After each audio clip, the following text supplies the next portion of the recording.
So the vote is on Monday on that Privileges Committee report on Boris Johnson.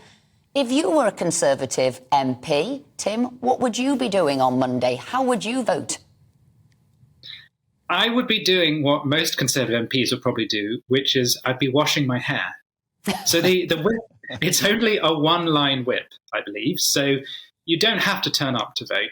And I think many MPs will choose to avoid it, which means that my prediction is the vote will go against Boris Johnson, but it'll do so largely on the basis of opposition votes with some Tory support. And there'll be a hardcore of Tory MPs who might turn out to oppose it.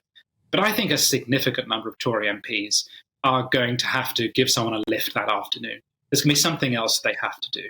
I'd say very insightful, and there'll be lots of chatter on the phone calls over the weekend, and I think you quite will find people doing that. But Tim, there's I suppose there's two reasons why you don't vote in these things. One is because you have a principled abstention that you don't want to vote for it, you don't want to vote against it for perfectly reasonable reasons. And there's utter cowardice. It sounded to me as if you were arguing for the utter cowardice route there. Is there any sort of logical reason why you would vote against the report, or why you would abstain in the report on the report, or would it just be because of sheer cowardice? Oh yeah, if I were an MP, I'm sorry, I should clarify, I wouldn't do this just out of cowardice, although I would be a coward too, but I'd be doing it also because there is a principled sense of ambiguity about the outcome of the Privileges Committee report, which might sound contradictory, but I think there is room to justify that, which is that it was a witch hunt, but Boris Johnson was also guilty of some witchcraft. And if you feel that the committee had a point, should have sanctioned him, perhaps should have done it for 10 days, but instead the committee report says he should be sanctioned for 90 days, it threw a strop about what he had said about the committee. Plus, it tried to throw in this additional prefect-like punishment of he'll effectively be banned from the estate. Well, not quite banned, but he'll have his former MP's pass removed, which means that if he ever wants to go into the House of Commons again, he'll have to queue up behind 2 miles of school children trying to get in as well. If you think that the report was onto something but pushed it too far, was petty and turned into a character assassination, then I think it's perfectly reasonable to say, I neither want to fully support Boris Johnson, about whom many of my constituents are angry because of partygate, but I also don't want to endorse this report because I think it was a kangaroo court. And a lot of the talk is that the committee overreached itself and by doing so undermined its own report. Precisely. That's the counter-argument. And also that the committee was always set against him. I mean, there's been an attempt by Team Johnson to spin this as an attack on Brexit. That doesn't quite work because, for instance, one member of the committee was Bernard Jenkins, who's very much a Brexiteer.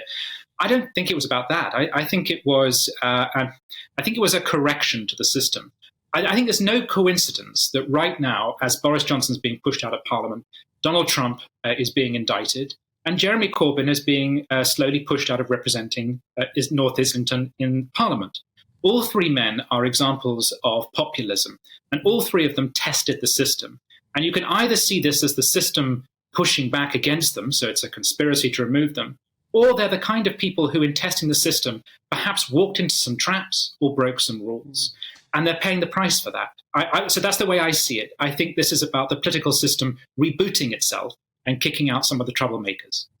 Tim, in terms of the committee, in America, before they start a trial for for murder, they sort of interview the jury to try and work out whether or not they've got a predisposition towards the death penalty or not, and they try and sort of find 12 people who don't have an opinion about it.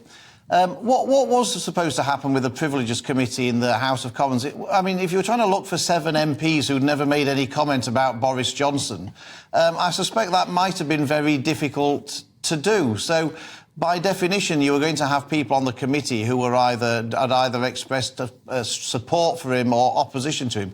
You were never going to find 7 MPs who'd never had an opinion about him, surely. That's surely an impossible task. No, I think you're absolutely right. The principle is that you should be judged by your peers, but the problem in Parliament is that your peers very often hate you, and they're there to try to get you out. They want to get you out at the next election. Or they're people within your own party who resent you because of, in the case of Boris Johnson, his charisma and his ability to reach to the public. So in that sense, to trial someone by a committee like that, it was almost inevitable you'd end up with this verdict. Having said that, though, Boris Johnson is a uniquely controversial figure who's disliked even within his own party. So as the vote, I suspect, on Monday will show, he can't even rely upon partisan support. But I just want to add that there's a tendency and a trend within Parliament in the last few years to try to define who should and should not be allowed to sit in it. There was a move, for instance, to make it impossible to sit in it if you had, quote unquote, far-right views. So there's this effort to try to define what is the ideal MP. And that's not the point. If the public want to elect, I don't know, a blind dog to Parliament, that's the public's business. It's up to them. And ultimately, it should be the judgment of the public whether or not someone enters Parliament or stays in it. And efforts, therefore, to kick someone out or to ban them from the estate slightly play against that. Though having said all of that, there was an alternative route for Boris Johnson, which was to accept the outcome of the report, accept the vote in Parliament, and stand again in Uxbridge in a by-election. He chose not to do that. And he would have probably lost, but there's some dignity to putting your reputation up before the voters and asking them, what do you think? And I think it's a pity that he didn't try that.